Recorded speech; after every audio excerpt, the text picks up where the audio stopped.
Hello, Amelia, and hello, everyone. Welcome to the webinar, Evangelizing Your Brand, Case Studies Impact on Brand Awareness and Sales.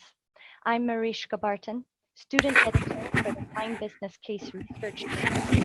Wine MBA colleague Jessica Sandine will be hosting this webinar brought to you from Sonoma State University's Wine Business Institute, located in beautiful wine country, Sonoma County.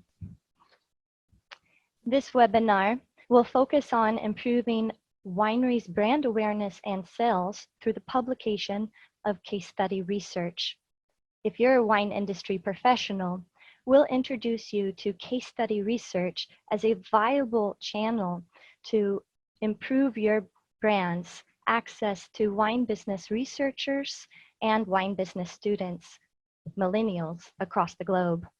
And representing the case client's perspective is Amelia Ceja of Ceja Vineyards, president and owner of the first American-Mexican-owned estate winery, located in prestigious Napa Valley, California.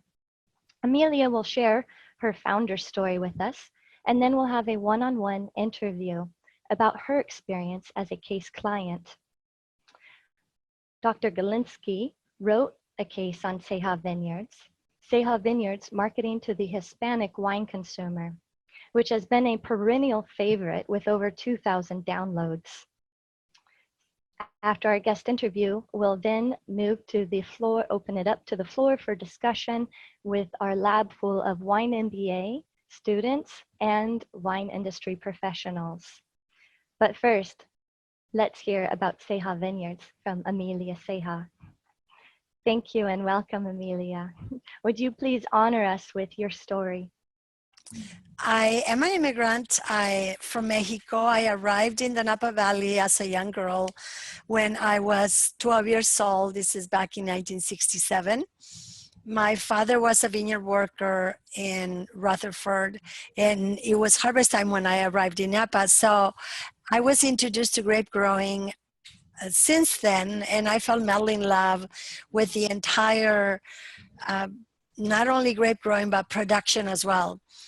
Having lived in Rutherford, my father was a good friend of Andrei Chalachev at BB, and he introduced me to wines that were going through alcoholic fermentation, wines that had finished alcoholic fermentation, etc. So I fell madly in love, and I did that someday I would have my own brand. So fast forward to 1980, when the young boy that I had met in 1967 as we were picking grapes in Oakville at Tocalon Vineyards, and after college we got married.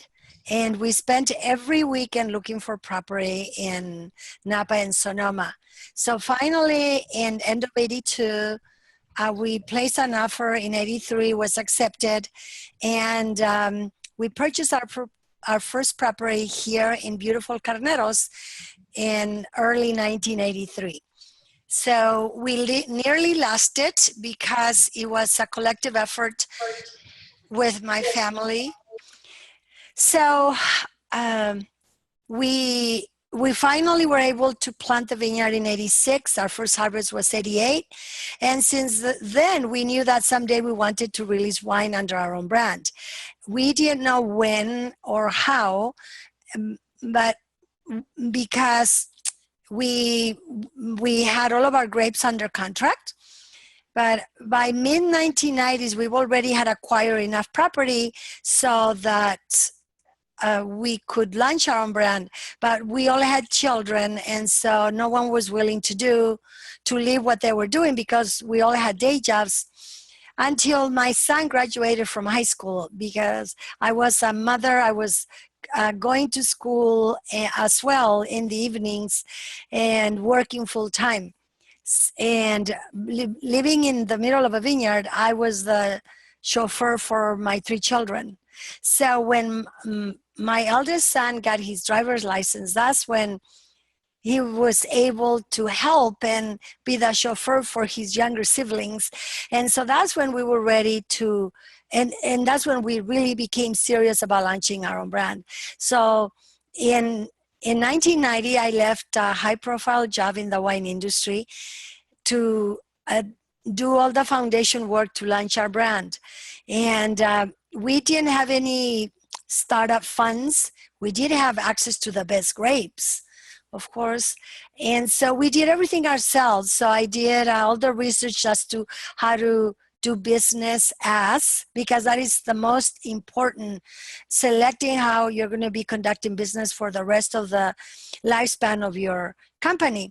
So we figure out that being an S corporation, we had all the protection as well as some tax advantages. So we file, and in September 1999, we filed the articles of incorporation, and I became the first Mexican-American woman elected president of a winery in the history of the wine industry, which was so incredibly important because it opened the floodgates for others to see that, especially after learning about my story, coming from a village where there was no running water or electricity, to launch a brand in one of the world's most competitive industries, the wine industry, which is governed by Northern European males. So, and of course there were no other Latinas. So it already has had a lot of ramifications, very, very positive, because I already see a lot of women that are, and not just, women of color that are interested in getting into this industry as well. And that makes me so incredibly happy. As soon as we launched our brand, we became members of Napa Valley Vintners. And Napa Valley Vintners has been in existence since the 40s. It was started by 9 true visionaries here in Napa, one of them being Robert Mondavi, Louis Martin, and a few others. So I was so excited going to my very first official meeting once we became members of Napa Valley Vintners. And each new member is assigned a mentor. So I was, and all the mentors come from the board. So I was assigned a pretty renowned member of the that has had a lot of history here in Napa Valley. And the first meeting, which was in January, is held at Meadowwood. So we were meeting for breakfast. And I was so excited about meeting I had met this mentor, but I had not really gotten to know this mentor. So the very first question that my mentor asked is, what are your marketing plans? And I was thrilled to have had the statistics from the 2000 census, which showed that this is in the 2000 census that there were nearly 40 million Hispanics in the US, and which have been totally ignored by the wine industry. Because the wine industry, there's still a lot of elitism and arrogance, even now as we speak today. And that's what we need to get rid of, because then there are going to be so many more new consumers. But anyway, so I was going on and on. Well, it's like a country within a country. There are nearly 40 million Hispanics, and they have never been invited to join into this beautiful, magical experience of wine with food. And my renowned mentor said, no, Amelia. People of color, which of course includes Hispanics, me, us, don't have discretionary income for a luxury product. I was like so shocked because I just couldn't believe it. Within those nearly 40 million Hispanics, there were so many millions who had incomes of over $100,000, many millions. And I thought, such an opportunity had been lost by not inviting or focusing in marketing to the Hispanic market. So I didn't say a word. I was shocked personally, but I thought, okay, it was ignorance, because if this wine owners team had really read the statistics, the team would have found that there's so much room to grow within people of color. I mean, to bring so many more people to drink wine.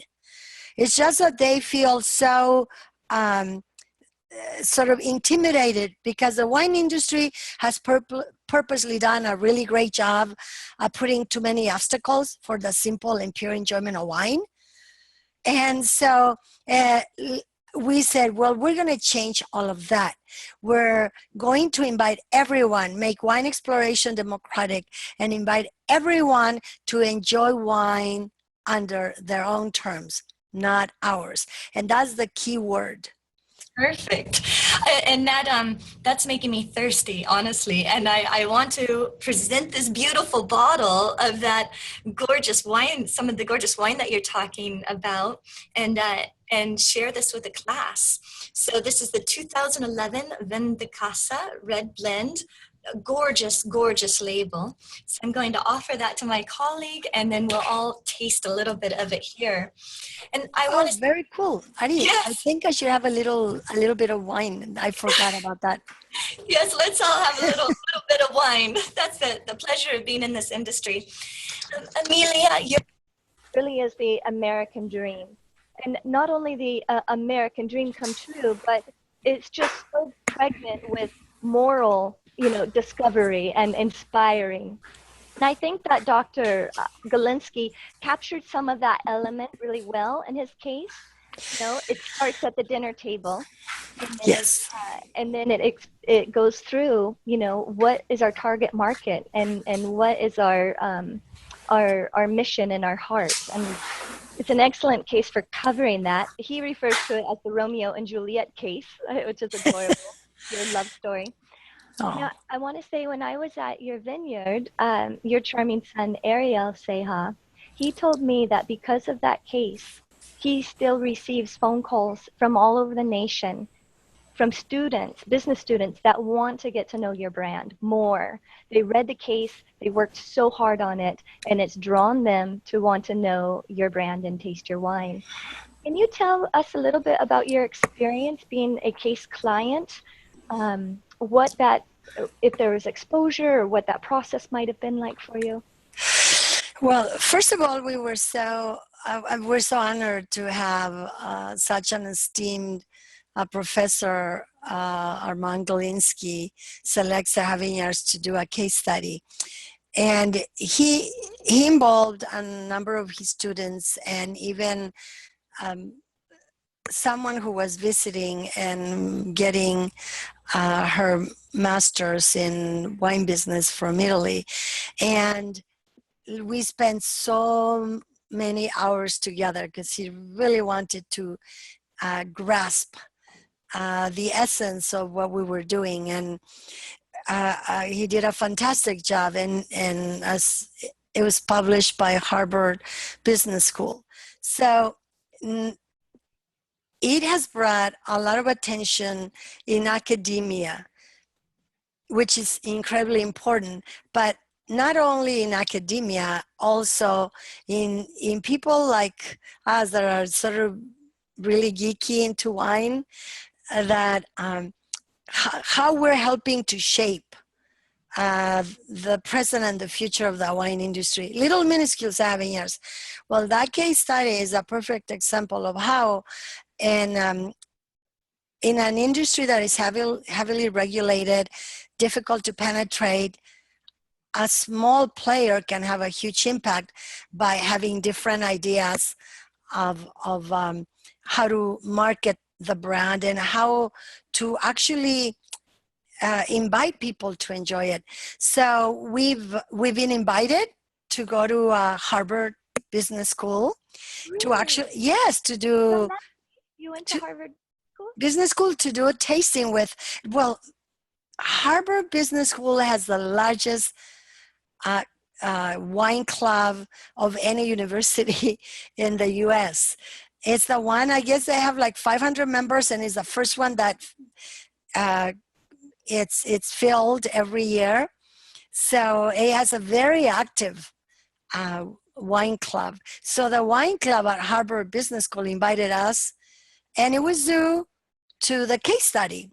because they were actually studying it. And now to be able for us to go in person and do a presentation and taste our wines, that was like awesome. So we've actually, now I have wine club members that we met at this tasting when we were there in January 2014. And I invited Dalia, my daughter, who is the next gen, to come with me, and it was so fantastic because we played off each other. Plus, it's important for people to know that it's that wine production and winemaking. It's not just like this 70-year-old, 60, 70-year-old boomers. I mean, that there's a lot of interest in the new generation. I mean, in millennials specifically in the wine industry.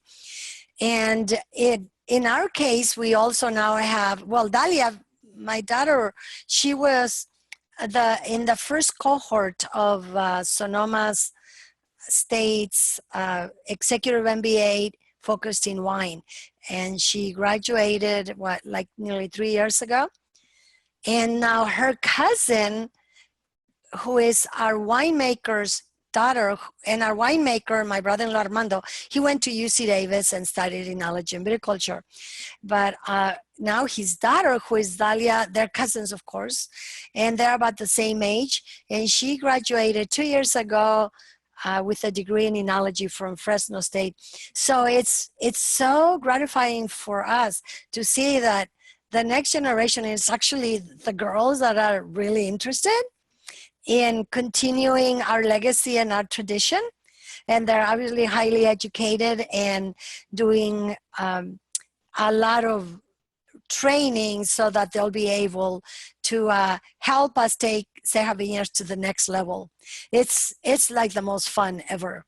But we also get a lot of, there's going to be now an international case study because of this case study by two very, very famous professors that collaborate in Europe and in Mexico.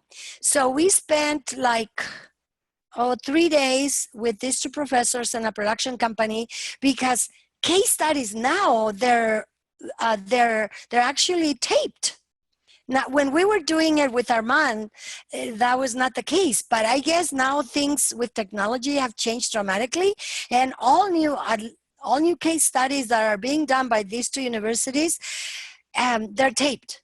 So we spent 3 days, and it's being edited and it's being written, and it's going to be used pretty much in all Latin America universities where there's an executive MBA program. It'll be available, and really cool that it'll be in about 17 countries in Northern and Eastern Europe, because it's a renowned professor from Spain that collaborates with this renowned professor from Mexico, and they co-author case studies together.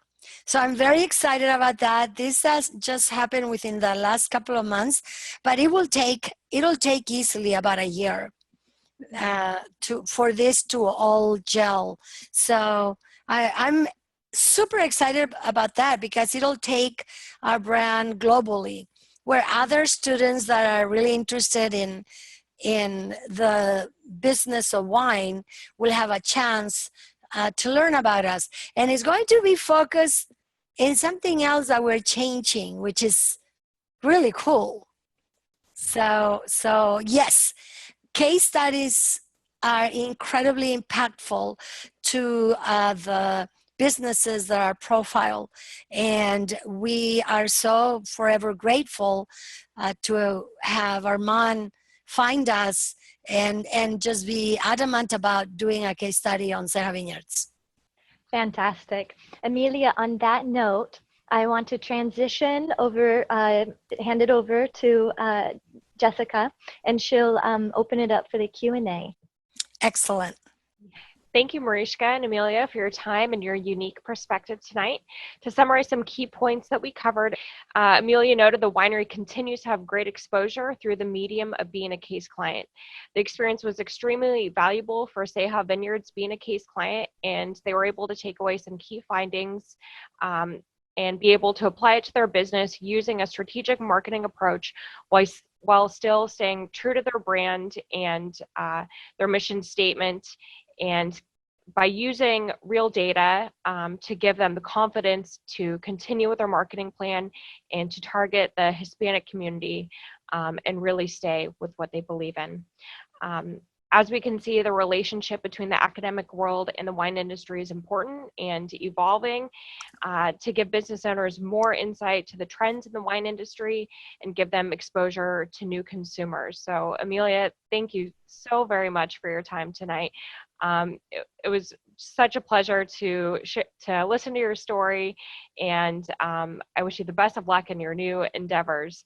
So now I'm going to open up to the class for a little Q&A session. Our professor, Damian Wilson, has a question.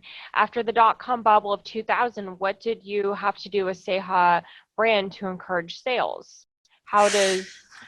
Oh, well, we launched our brand in 2001, so it was soon after the dot-com bubble, but we focused on direct-to-consumer since the very beginning, and obviously we were not making a very large amount of cases, so and having a lot of connections within the food and wine world, we actually were doing very well.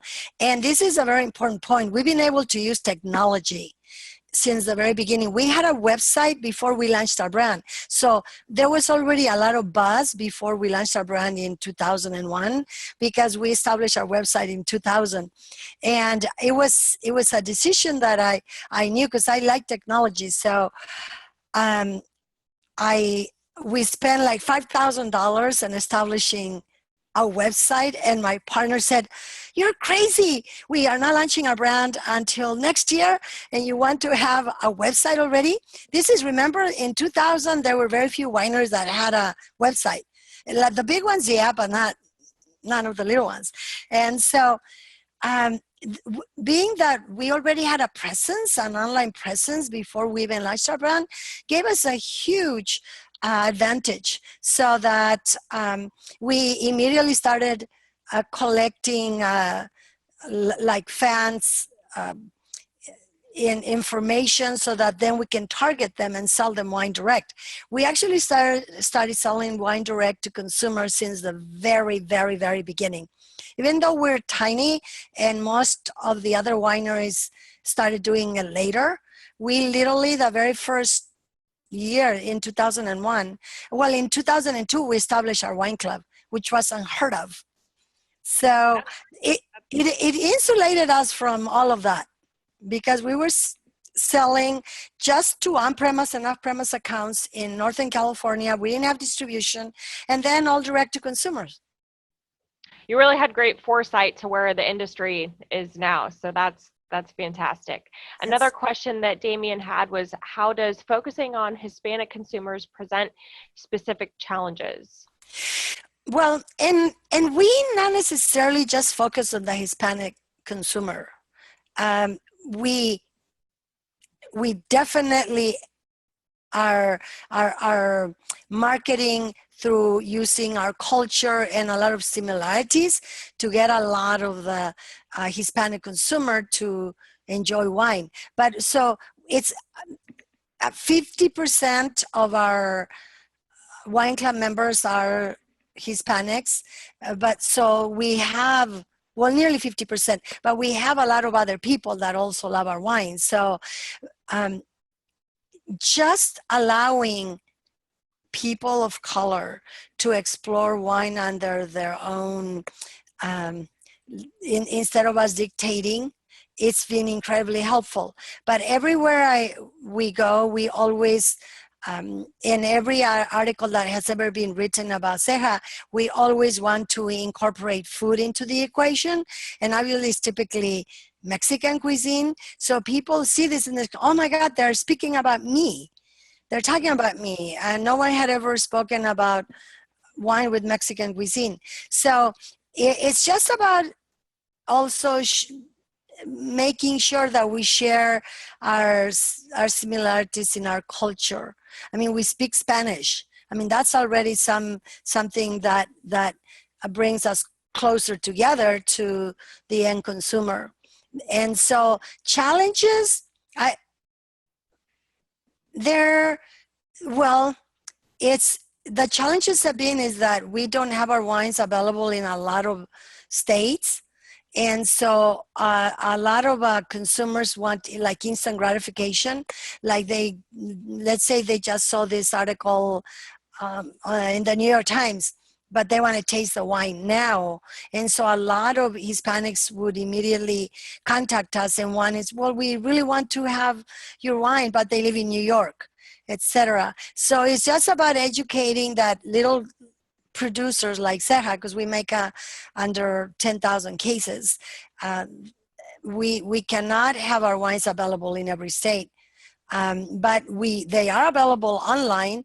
And so just educating that planning on using our wines takes a little bit more time than just going to the store and buying a couple of bottles of our wine. Right. Thank you. I think we have another question from the audience. Yes? First of all, thank you so much for sharing your insights and your story. I'm curious in terms of being a case client. Were you at all apprehensive about sort of having an outsider kind of come in and kind of critically examine your business and your decision making?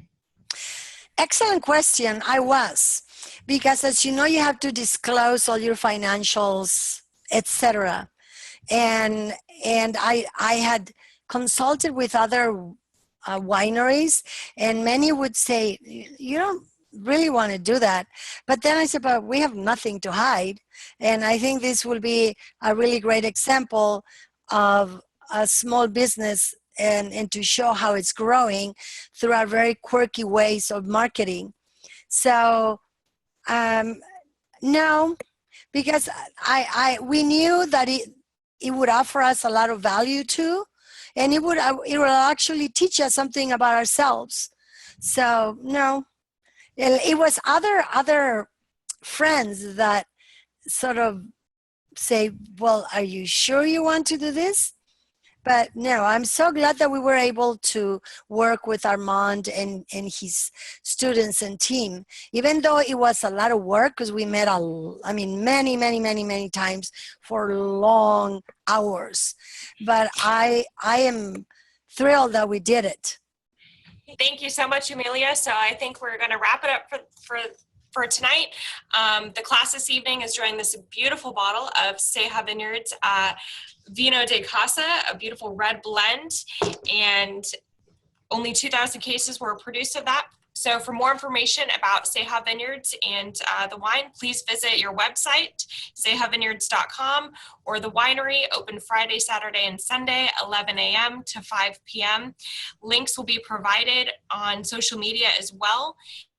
To learn how to become a case client and evangelize your brand across the globe with wine students, please visit the Wine Business Case Research Journal. Thank you to Amelia and to everyone attending tonight. Remember to visit the website, visit them in person at the winery, and look for us on social media. Thank you. Salute. Cheers. Thank you, Amelia. Thank you so much. Thank you, Mariska. Thank you, Jessica. And that blend is Pinot Noir, Syrah, and a splash of Merlot. It's Delicious. so yummy. Yeah, it's so yummy that we've actually have nicknamed it our breakfast, lunch, and dinner wine because it goes well with chilaquiles. On a late Sunday morning, it's perfect. Thank you. Thank you. Have a great night. Gracias. Buenas noches.